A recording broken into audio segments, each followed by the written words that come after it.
Hey, good morning. It's Christy Shell from Zeal Coaching. You are watching Coffee with Christy. This is my third try on this. I am not giving up because I know I can do it better and more understandable and break it down for you. So this morning we are doing a self-doubt tune-up. We want to bring that self-belief in, and we're going to tune it up and bring that right into focus. Here's the thing. Let's break down self-doubt for a minute. Self-doubt is the belief that you are not capable in situations, or that you don't trust yourself to achieve or to figure something out or whatever.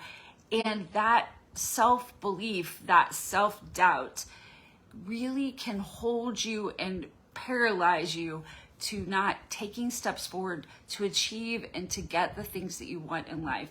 And not get, but I'll get like materialistic, although those are important, but also not to get the love and the joy and the things that we're all about here at Zeal Coaching.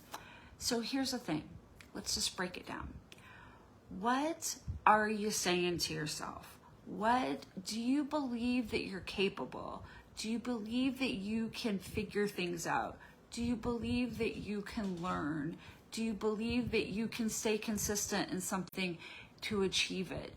And I really want you to think about this, because this is the difference between self-doubt and self-belief. Do you think that you are capable? Do you think that you are competent? So when things happen, we have evidence, okay? We have evidence that we're incapable, and we have evidence that we are capable. And where are we putting that focus? So let's break this down. We all have a belief in ourselves. And sometimes it can give and take and be great and positive, or it can be negative. But which one are you telling yourself more often? Which one is on autopilot in your head? Which one is your regular habit of thinking? So when you run into something that gives you self-doubt, we have to name it, okay? So often mine is, you're a mess. And people hear me talk about this quite often. So you're a mess is my kind of little gremlins thing he says to me, and it breaks down my self-belief and self-doubt. So when I think about that, I don't want to do anything. I don't think that I'm capable, but I can really reframe it. One way to reframe it is to start to look for evidence to the opposite. So I have a business. I run a nonprofit organization with a bunch of friends. I have a house and a life and a car, and I take care of all of those things. So I must not be too much of a mess. I must have some kind of level of mastery of being organized and making things happen. So there's evidence to the opposite. So when I find that evidence to the opposite, I have to reframe the thing. I'm a mess. Well, I'm learning to be more organized, right? I'm learning to overcome that. Or I am not a mess. I am more passionate about some things than others, right?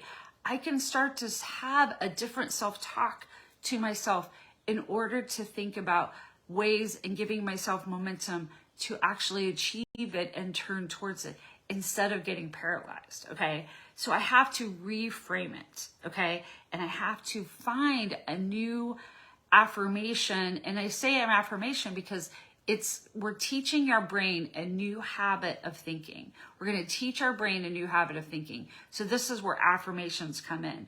So I am capable. I can organize. I'm learning. Look at how much success I've created. Look at the people's lives that I've created. So I have to find one thing that can be repeated in my head. And this is what affirmations are. I am capable and organized. I can gain organization, or sometimes I need help.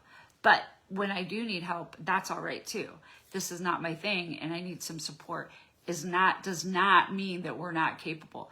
I can just make a decision that's a better decision than me having to do it all the time.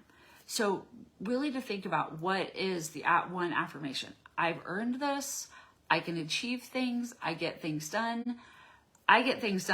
Things can be easier than I expect them to be. These are all different, like little affirmations, but for you to grab one and to use it all the time to change that self-belief in your mind.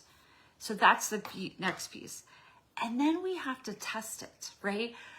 We can't have self-belief without gaining more evidence so that we learn to master something. So for example, if you often your response is, I can't do that, right? I can't do that, right? If that is your kind of go-to habit of self-belief, I can't do that. I can't do new things. I don't want to be uncomfortable. I can't go outside. I can't do, whatever. I can't get a new job. I can't, whatever. Okay. I can't ask for a raise. Well, if you believe you can't, you won't, right? But when you start to say, there's other places that I have overcome and learned something and I can, like I got this job, I had an interview, I guess I can do that. That's the opposite, that evidence that shows the opposite, right? So now I reframe it like, I can do that. I can learn to do that, or I can get better at that. So these are some of the I can do it. And even if you want to go deeper, it's like, of course I can do that. I've done it before. Of course I can do that, right? Of course I can. So that's the self-belief. Do you hear the self-belief? Of course I can. So taking that and really then testing it by now going for that interview or asking for that raise or, whatever you need, what can you do with that? I can do it. And of course you can do it too, right? You can do this. And you start to change this habit of thinking from going negative to going positive, okay? And this is where we grow that self-belief. It's a discipline. It's a thing that we have to practice. That's where that affirmation comes in. That's where testing it comes in. And we have to put ourselves in new places of growth so that we can start believing new things about ourselves.